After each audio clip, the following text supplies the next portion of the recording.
Coucou tout le monde, j'espère que vous allez bien. Je vous reviens aujourd'hui pour vous présenter le bilan de mes lectures sur la première partie du mois de février.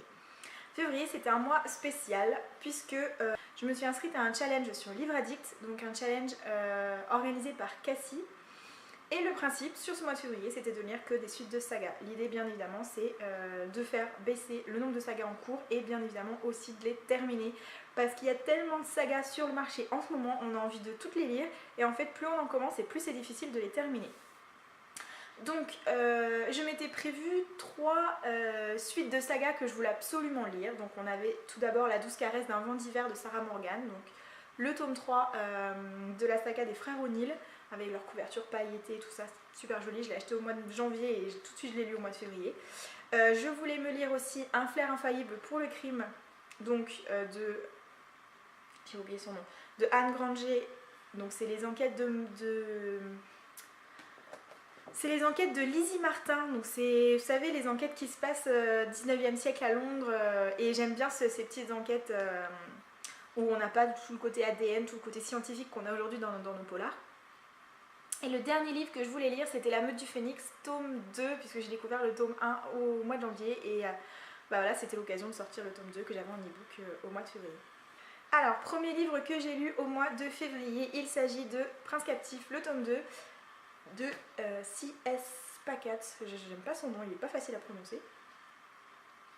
Donc le tome 2, Le Guerrier, que j'ai acheté en e-book lors de l'opération Brajlon. J'ai aussi dégommé énormément des e-books que j'ai achetés au mois de décembre pendant l'opération Brajlon. Donc voilà, moi qui suis pas une grande fan des e-books, c'est vrai que là j'ai bien profité au mois de février pour en lire pas mal. Qu'est-ce que je peux vous dire, le premier tome je l'ai lu au mois de janvier, j'avais bien aimé, mais c'est vrai qu'il me manquait un petit truc, un petit... je sais pas, il me manquait un truc. Le tome 2 est bien meilleur, donc on retrouve toujours nos deux personnages, mais il y a une sorte de complicité qui se forme entre les deux, qui relève un peu le niveau de l'histoire. Donc le premier tome c'était l'esclave, maintenant notre prince captif il devient guerrier, donc du coup c'est vrai que ça évolue pas mal. J'ai largement préféré ce tome 2, c'est sûr. Après je garde pas un souvenir non plus, c'est pas un coup de cœur, cette saga c'est pas un coup de cœur, c'est sûr. Je sais pas trop quoi vous en dire sans vous spoiler, parce que du coup pour tous ceux qui n'ont pas lu le premier tome, c'est difficile de vous spoiler, c'est difficile de vous parler de ce tome 2 sans parler du tome 1. Bah voilà, je peux rien vous dire à part vous dire que j'ai beaucoup plus apprécié ce tome 2 que le premier tome. Je l'ai lu très vite et arrivé à la fin je me suis dit mon dieu, faut que je lise le tome 3, il faut que je connaisse le fin mot de l'histoire, même si comme je vous dis, pas de coup de cœur, c'est vraiment une saga très sympa, ça change, c'est la première fois que je lis un livre avec, c'est une sorte de romance homosexuelle, c'est la première fois que je lis ce genre de livre, donc du coup ça me change un petit peu, bon, j'aime bien les romances et du coup c'est vrai que ça me change un petit peu. Et voilà, quoi vous dire de plus sur un livre dont je peux rien vous dire, je pense qu'on va s'arrêter là pour celui-là. Ensuite je me suis lu un livre que je me suis acheté au mois de janvier, j'avais déjà la suite de la saga mais j'arrivais pas à trouver ce tome 5, je voulais le trouver d'occasion en fait parce que ça m'embêtait de l'acheter neuf, et quand je l'ai vu neuf et que j'avais des chèques cadeaux pour Noël, je me suis jetée dessus.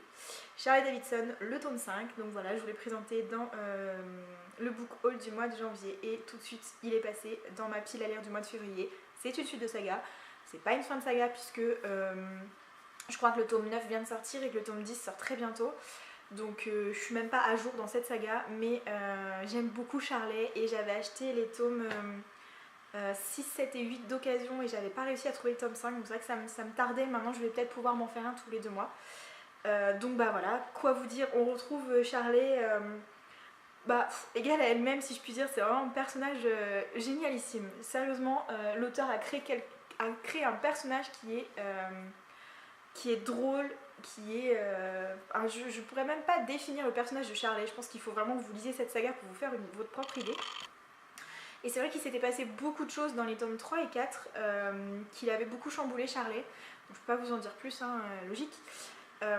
Et du coup on sent un petit peu que son caractère change pas, mais on sent que sa façon de penser a un petit peu évolué, que elle est un peu plus sur la réserve sur certaines choses, qu'elle réfléchit un peu plus aussi, parce que c'est vrai que dans le premier tome, elle fonce dans le tas, la pauvre, et enfin, elle s'en sort pas toujours très bien. Donc voilà, on suit aussi sa relation avec Reyes. Alors beaucoup de personnes craquent complètement sur ce personnage et moi j'y arrive pas. Reyes il me fait aucun effet, hein. Sérieusement, j'adore Charlet, j'adore le couple, je sais pas si on peut dire que c'est un couple, mais le duo qu'ils forment tous les deux. Mais je craque pas du tout sur Reyes, moi c'est pas, je sais pas, il y a un truc qui me plaît pas chez lui. Enfin bref, Charlie Davidson, si vous ne connaissez pas, il faut y aller. C'est classé en beatlit, mais pour moi, c'est pas de la beatlit dans le sens où beat ça veut dire mordre quand même. Donc il n'y a pas de vampire là-dedans. Ce serait plus de l'urban fantasy que de la beatlit. Et du coup, je trouve ça génial. Charlotte, elle a un humour tel que rien que les débuts de chapitre, je vais essayer de vous trouver un début de chapitre. Tous les débuts de chapitre, on a une petite citation. Alors là, typiquement, c'est une citation qu'on trouve sur un t-shirt. Je ne m'attends pas à ce qu'on m'apporte tout sur un plateau, un chariot peut aussi faire l'affaire. Et c'est vrai que souvent c'est des t-shirts que Charlotte elle porte ou alors des autocollants qu'elle a sur sa voiture. Est-ce que j'ai en trouvé un autre ?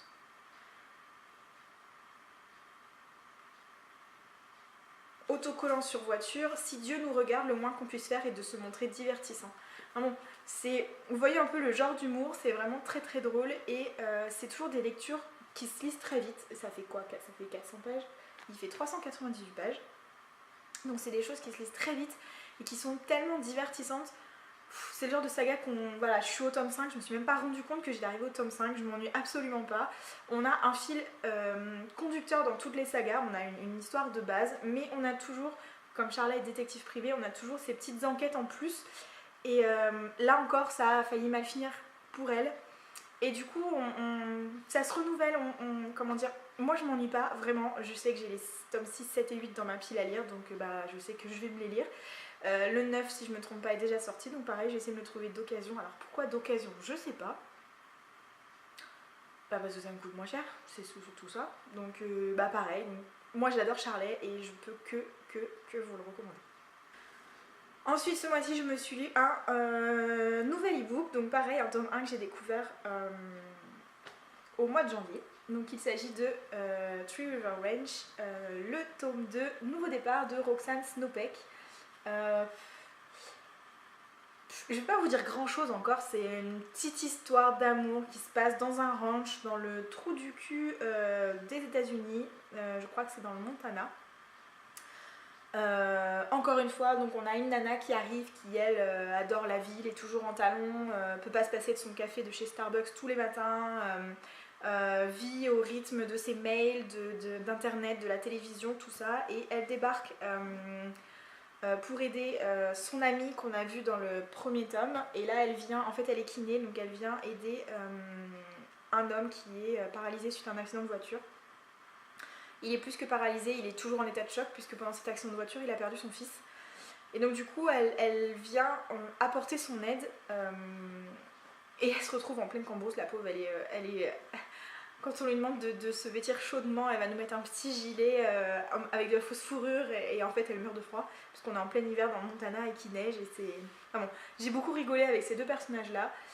Une jolie histoire d'amour aussi, c'est pas transcendant mais voilà, c'est un livre qui fait 300 pages qui encore une fois se lit très bien entre deux grosses lectures, ça peut très bien se lire. C'est pas une saga qui va marquer mon esprit mais c'était un bon moment de lecture. Ensuite je me suis lu donc un des livres que je voulais absolument lire au mois de février. Donc je vous en parlais tout à l'heure, Un flair infaillible pour le crime de Anne Granger. Donc c'est le tome 4 de la saga Lizzie Martin.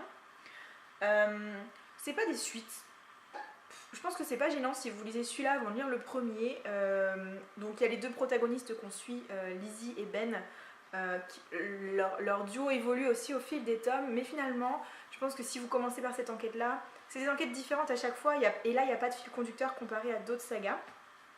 Donc du coup si vous lisez celui-là avant de lire les autres, c'est pas grave. Là qu'est-ce qui se passe ? On a un des voisins de Ben et Lizzie qui est retrouvé mort dans sa chambre. Et en fait, il était locataire chez une dame très honorable à Londres. Et en fait, elle n'a rien entendu, la bonne n'a rien entendu non plus.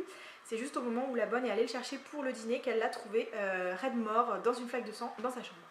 Donc forcément on se demande qui c'est ce monsieur, pourquoi il était locataire, il a l'air complètement pauvre, il a rien du tout, il a juste un costume, il a rien, sa valise est vide. Qui c'est cet homme, pourquoi est-ce qu'il a été tué, et du coup bah forcément on enquête sur là-dessus. Et j'adore ce type d'enquête où, comme je vous disais tout à l'heure, pas de relevé d'ADN, pas de recherche internet, pas de coup de fil à l'autre bout du monde ou quoi que ce soit. Le mec, enfin l'inspecteur, quand il veut des réponses et qu'il doit aller à l'autre bout de l'Angleterre, bah, il prend le train. Il n'a pas le choix, il faut qu'il prenne le train, il faut qu'il loge sur place, il pose des questions, il rencontre les gens, et c'est beaucoup aussi au niveau de la physionomie des gens qui va se rendre compte que tiens, cette personne-là, vu comment elle me parle, je sens qu'elle me cache un truc. Donc c'est dans ce mode de fonctionnement que du coup j'aime beaucoup ce type de roman, les policiers. Alors c'est les sagas Grand Détective de chez 10-18, ils en ont pas mal chez 10-18. Et voilà, moi je suis fan, ça passe toujours très bien. Alors j'adore les thrillers de notre époque, c'est sûr, mais comment dire, on n'est pas dans le tueur en série ici, on n'est pas dans le truc macabre, il y a toujours entre guillemets une bonne raison. Il n'y a jamais de bonne raison de tuer personne, hein. Mais il y a toujours une raison entre guillemets valable pour le meurtre. Et je sais pas, moi j'adore ce type de roman, je recommande. J'ai le tome 5 que j'ai reçu à Noël avec ma tante, donc je sais pas quand est-ce que je vais le lire non plus, mais en tout cas je me fais un plaisir de savoir que je vais pouvoir bientôt découvrir la suite de ces aventures. Et le dernier livre que je vais vous présenter pour cette première partie du mois de février, il s'agit de La douce caresse d'un vent d'hiver de Sarah Morgan. Donc c'est de celui-là que je vous parlais tout à l'heure, qui est tout pailleté. C'est le tome 3. Moi j'ai eu un méga coup de cœur pour le premier tome. J'avais bien aimé aussi le deuxième, un tout petit peu moins, mais j'avais bien aimé quand même. Et alors celui-là, encore mieux. Je sais pas si c'est pas mon préféré des trois. Déjà, encore une fois, revenir dans l'univers ça se passe dans une station de ski dans le Vermont aux États-Unis, si je ne me trompe pas. À chaque fois, j'oublie. Je crois que c'est ça. Et c'est un univers qui est tellement magique, on a tellement envie d'aller là-bas. Enfin, j'aimerais tellement découvrir une station de ski comme ça. Alors, moi, j'adore le ski, mais j'aime pas les chaussures de ski, donc je ne skie pas. Mais une station comme ça, je pense qu'on en rêverait tous. Ça a l'air d'être juste magnifique. En plus, ils ont réarrangé le site. Alors c'est du fictif, hein, et oui je sais c'est du fictif, mais j'aime bien vivre à travers mes livres. Donc dans le bouquin, ils ont réarrangé le site d'une manière à ce qu'il y ait un restaurant, il y a un spa, il y a une salle de sport, ils ont créé des petits chalets pour les familles qui sont sans vis-à-vis ni rien, ça a juste l'air magique. Et donc là on suit dans chacun des livres de la saga l'un des frères O'Neill, donc propriétaires qui sont propriétaires tous les trois de cette station. Et donc du coup là on se retrouve avec le dernier frère, donc Tyler, qui est le plus jeune si je ne me trompe pas, et qui a pendant très longtemps été champion du monde de ski, champion olympique de ski, c'est tout ce qu'ils disent. Je crois qu'ils faisaient de la descente, donc l'idée c'était d'aller le plus vite possible, d'arriver le plus vite possible en bas des pistes. Et suite à un accident, son genou s'est brisé et du coup sa carrière est terminée, donc il se retrouve un petit peu englué dans cette station. Alors il adore cette station, c'est sa famille, c'est sa vie, mais sa passion à lui c'est la descente, c'est le ski, c'est la vitesse, c'est la compétition, et là il peut plus rien faire. Donc du coup il est un peu beaucoup déprimé. En plus de ça, il a sa fille, donc il a eu à 18 ans, il a eu une enfant avec, c'était même pas sa copine de l'époque, c'était un coup d'un soir de l'époque. Qui quand la fille est née, a refusé que Tyler puisse la voir, donc c'est vrai qu'il n'a pas vu sa fille pendant 12 ans, et du jour au lendemain la mère a décidé tiens j'en veux plus, je te la laisse. Donc il se retrouve en plus avec une jeune adolescente sur les bras. Voilà, il a tout perdu dans sa vie, il change complètement de vie, et du coup on va le suivre un peu dans sa reconstruction, parce que c'est un peu ça, en fait il se reconstruit, il a vraiment besoin de se reconstruire, de retrouver un sens à sa vie. Sa fille va beaucoup l'aider, et évidemment une jeune femme va également beaucoup l'aider, parce que ne nous mentons pas, c'est une romance. Et ouais, j'ai beaucoup aimé comment c'était tourné. La fin un peu rapide peut-être, j'avoue que 1 ou 2 chapitres de plus pour nous expliquer le après, ça aurait pas été plus mal, parce que la saga se finit comme ça et hop hop hop c'est fini. Donc mais encore une fois, c'est un livre c'est une saga que je vous recommande déjà pour l'objet livre, parce que ils sont magnifiques, ça rend super bien dans la bibliothèque, les 3 livres sont trop jolis, c'est tout pailleté. Après, petit coup de gueule pour les éditions Harlequin, parce que les prix des livres ont augmenté avec les tomes. Le premier était à 10,90, le deuxième 12,90, le troisième 14,90.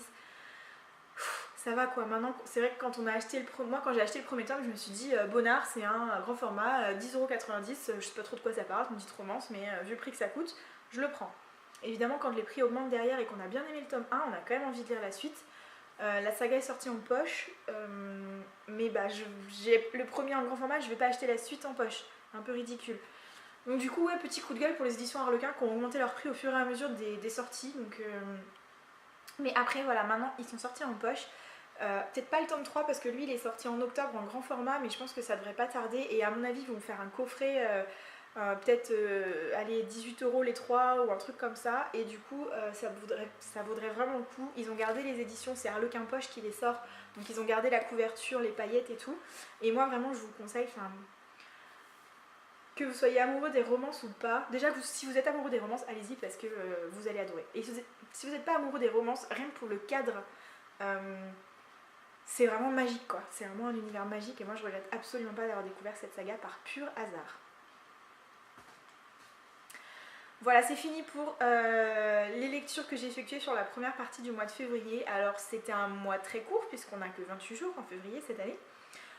Mais du coup voilà, 5 livres sur cette première moitié, j'avoue j'ai encore pas mal carburé sur le mois de février et globalement des bonnes lectures, en tout cas sur ces 5 là. Bah pas de déception, voilà, ça super. Donc bah il n'y a plus qu'à continuer maintenant. Bon j'espère que ça vous a plu et puis je vous dis à très bientôt.